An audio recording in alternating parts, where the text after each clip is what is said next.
All right, just a couple comments for the pool today. First of all, my condolences to the Bernie Bros last night. There was blood of the Bernie Bros all over the floor of that virtual convention, and AOC was slipping in it in her 60-second cameo. I wanted to just reach out to the Bernie Bros and say that the Party of Economic Nationalism is here to reach out to you. We are the ones who are going to bring the factories home to America, the jobs home to America. And if you feel bereft and left by what is happening before our own eyes, Bernie Bros, you know you have a home with us. Second thing I want to talk about is we're halfway through this convention. It's truly remarkable. It's the case of the running dog Democratic Party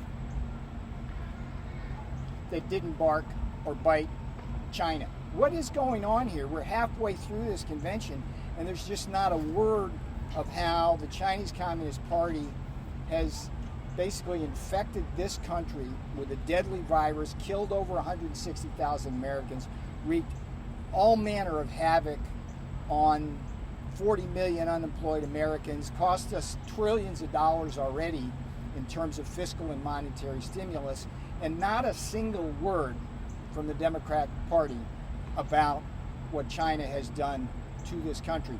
What I think is happening here is that the Democrat Party and the Chinese Communist Party have entered into a common cause to defeat Donald J. Trump, and their whole strategy is based on blaming this administration for a global pandemic created by the Chinese Communist Party. That's their whole strategy. They don't talk about policy anymore. It's just Donald Trump bad. That's their whole strategy. And so I think for the American people, I think you should be very fearful based on what they're signaling to the Chinese, that if the Biden folks are able to win in November, they're basically going to turn this country over to the Chinese Communist Party. That's the takeaway that we're getting so far. They got 2 more days to say something about what their China policy is, but so far it's crickets. Have a question? Yeah, Mr.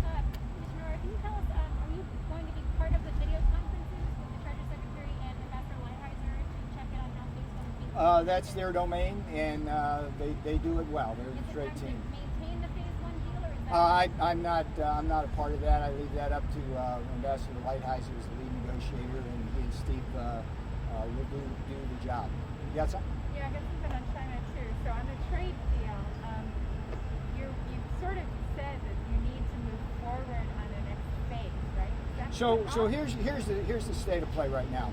Clearly, the phase 1 deal is in full force. The Chinese are buying historic amounts of agricultural products, and that's all to the good. It's also true that the Chinese Communist Party is now putting their bet behind Joe Biden, and they're going to wait till after the election for any future negotiations. That's very clear what their strategy is. And so between now and November 3rd, what the Chinese Communist Party is going to be doing is waging information warfare, using things like the Wu Mao army to infect our social media, to push the message, as the Democratic Party is doing, to blame this administration for the pandemic. That's their whole strategy. They don't want to talk about policy, because when they talk about policy, they have to start talking about a $4 trillion tax hike on the American people. Right off the bat, they're lost. They start talking about how they're going to shut down our entire petroleum sector, and you just see states go off the map that they've never win, including places like Ohio and Pennsylvania, where there's a lot of fracking going on. So that's how the China deal now is interlacing with the campaign. So What's better? I'm sorry, I just want to follow up on One this, last because you're saying that the Chinese don't want to negotiate, but it was the Chinese president who said that he postponed this review.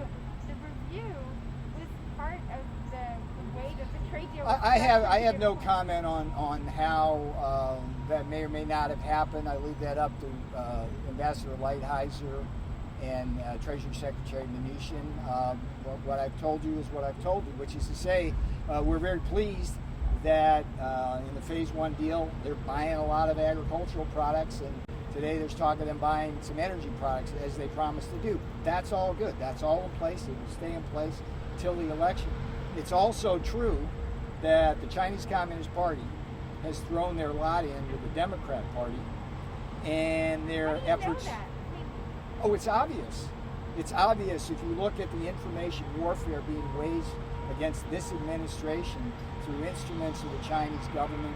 If you look at what they're saying in the Chinese press, it's very clear. And then at the Democrat Party, I mean, that's obvious. I mean, they've got nothing. They've got nothing. They've got 2 days so far of saying they're going high, and the only thing they do is go low on the president. That's all they do. They don't talk about their $4 trillion tax increase. They don't talk about putting petroleum people out of work in Dakotas and Texas and Ohio or Pennsylvania. They don't talk about any of that. There's just no there. I mean, it's all kumbaya, everything's going to be better. Here's what's interesting. They're supposed to be the party of unity reaching across the aisle. You know what they did last night? They didn't reach across the aisle. They reached back in time to warmongers like Colin Powell, a decent, smart man who got embroiled in dragging this country into one of its worst endless wars in its history. They got John Kerry, who basically sent billions of dollars over on pallets in cash to the Iranian government for the privilege of allowing the Iranians to have a nuclear bomb within 10 years. They give John Kasich more time than AOC, and it's just, I'm watching that, and it's almost like a gift to us in the sense that clearly President Trump, as the president of a party that's become the party of the working class, has an appeal to the middle America of this country, the factory workers who really were left behind by the previous administration and are being told now going forward, we don't talk about that. You know, there's no jobs programs they're talking about. They're not talking about China stealing our jobs. It's all Bernie Bros blood on the floor. Yes, sir. May I ask you about the national stockpile? Sure. I wonder, would it make more sense to replenish the stockpile after the pandemic and take things like masks and other PPE and get it right out to the consumer right now?